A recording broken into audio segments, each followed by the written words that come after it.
Praise the lord. ఈరోజు వాక్య భాగం యెహోషువ గ్రంథం 3వ అధ్యాయం 7వ వచనం. అప్పుడు యెహోవా యెహోషువతో ఇట్లనెను, నేను మోషేకు తోడైండినట్లు నీకును తోడైందునని ఇశ్రాయేలీయులందరూ ఎరుగునట్లు నేడు వారి కన్నులెదుట నిన్ను గొప్ప చేయ మొదలు పెట్టెదను. ఈరోజు ఈ వాక్య భాగం ద్వారా దేవుడు మనతో మాట్లాడుతూ ఉన్నారు.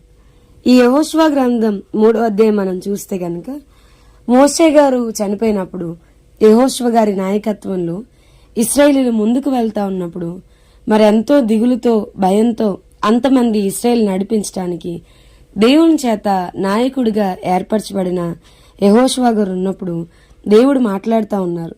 నేను మోషేకి ఎలా అయితే తోడుగా ఉన్నానో నీకు కూడా అలాగే నేను తోడుగా ఉన్నానని ఈరోజు ఇశ్రాయేలీయులందరూ తెలుసుకున్నట్లుగా వారి కనుల ఎదుటే నిన్ను గొప్ప చేస్తాను.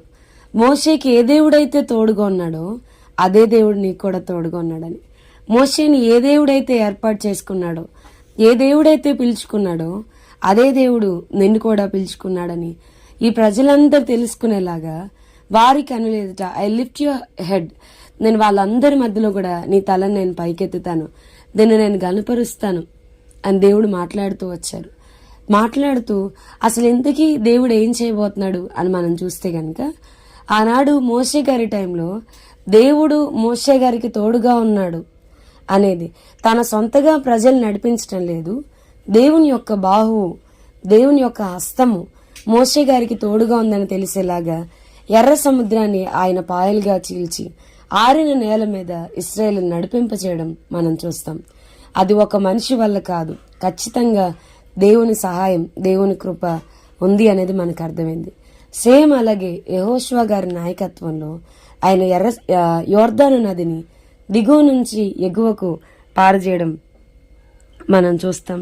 జీవము గల దేవుడు మీ మధ్య ఉన్నాడని ఆయన నిశ్చయంగా మీ ఎదుట నుండి కానానీలను, హిత్తీలను, హివ్వీలను, పెరుజ్జీలను, గెర్గేషీలను, అమోరీలను, యోబూసీలను వెళ్ళగొట్టునని దీని వలన మీరు తెలుసుకొందురు అని చెప్పని దేవుడు మరి యెహోషువ గారి నాయకత్వంలో యాజకులు మందసాన్ని పట్టుకుని యోర్దాను నదిలో వారి కాలు అలా పెట్టగానే నీళ్లు ఆపబడి ఏకరాశిగా ఒక చోట నిలిచిపోవడం మనం చూస్తాం. కోతకాలం అంతా ఈ యోర్దాను దాని గట్లన్నిటి మీద పొర్లిపారును అని చెప్పని ఎంతో ఉధృతితో ప్రవహించే యోర్దాను నదిని మరి దేవుడు దాన్ని ప్రవహింపడం దిగువ నుంచి ఎగువకు ప్రవహింపచేయడం మనం చూస్తూ వస్తున్నాం. సో దేవుడే యెహోషువ గారిని ఇశ్రాయేల్ అందరి మధ్యలో కూడా ఆయన గొప్ప చేయడం మనం చూస్తాం. నిన్ను గొప్ప చేయ మొదలు పెట్టాను అని. సో మన జీవితాల్లో కూడా ఆనాడు మోషే గారికి తోడుగా ఉన్న దేవుడే, యెహోషువ గారికి తోడుగా ఉన్న దేవుడే మనకు కూడా తోడుగా ఉన్నాడు.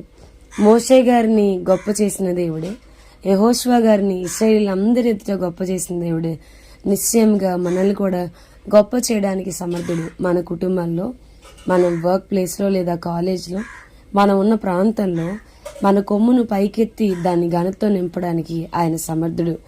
జెఫన్యా గ్రంథంలో మనం చూస్తే గనక నేను ఖ్యాతిని మంచి పేరును మీకు తెప్పింతును అని చెప్పని వారు ఏ స్థలాల్లో అవమానం పొందారో ఆ ప్రతి చోట కూడా నేను వారిని గనపరుస్తాను అని చెప్పని నేను మిమ్మల్ని హెచ్చిస్తాను, సమస్త జనముల కంటే నేను మిమ్మల్ని హెచ్చించదనని దేవుడు మాట్లాడుతూ వచ్చాడు. సో మనల్ని గొప్ప చేయాలి అని అంటే అది దేవుని వల్లే. దేవుడే మనల్ని ఆశీర్వదించాలి. మన సొంతగా మనకి పేరు రావాలి, మనం ఎంత ప్రయాసపడినా అది ఒకవేళ వచ్చినా చాలా త్వరగా వి may lose it.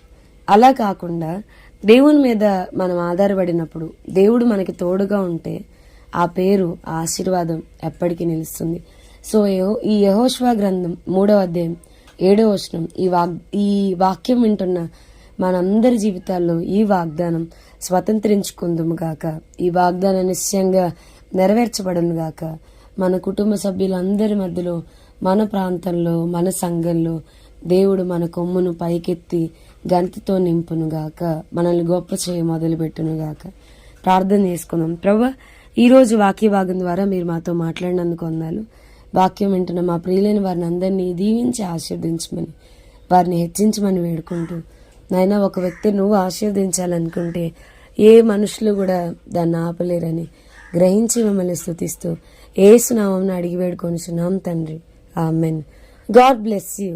and have a blessed day.